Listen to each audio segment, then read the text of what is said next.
పిలిపించావు, ఆడుతున్నావు, పాడుతున్నావు. ఏంటి సమాచారం?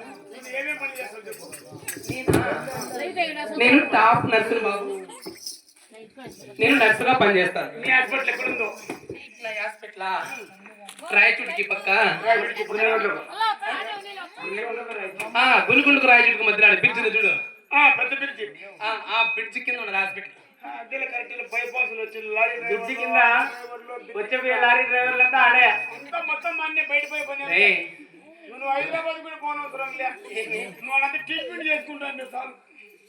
అవును, ఇంకా నా కింద మనుషులు ఉన్నారు కదా, ఇంకా ముగ్గురు ఉన్నారు నా కింద. నీ కింద ముగ్గురు, వాళ్ళు కూడా వదిలేసే పని. నువ్వు చేస్తా ఉంటారు, వాళ్ళు చూస్తా ఉంటారు.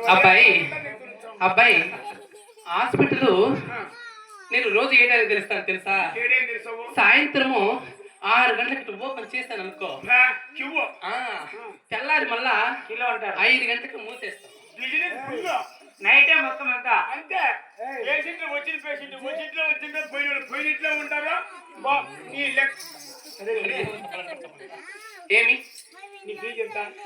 నా ఫీజా నీతే ఇంత కాదు, చాలా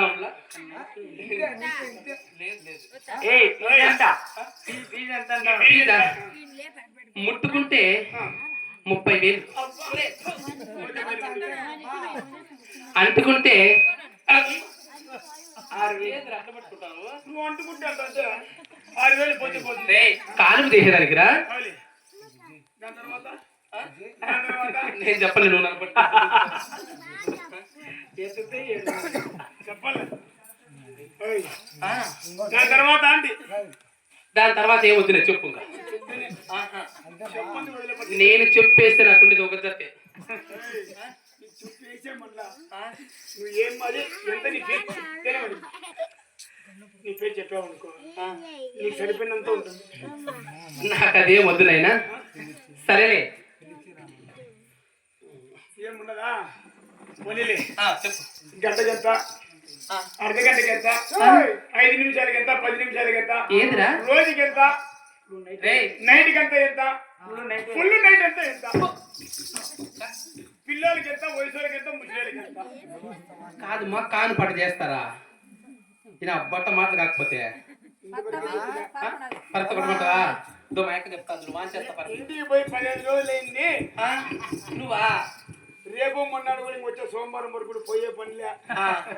నువ్వు బట్ట అంటా అన్నావు అనుకో, రేపు బాలాజీ ఎట్లా కట్టుకోవడము పైపాసే. అట్లయితే కనా అట్లా కాదనుకో, కోసి చేతిలో పెట్టేస్తాను బట్ట. దాక్కుంటానే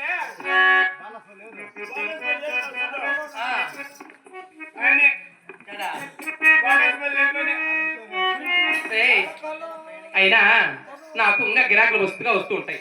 అయినా పిలిపించిన కార్యం చెప్తే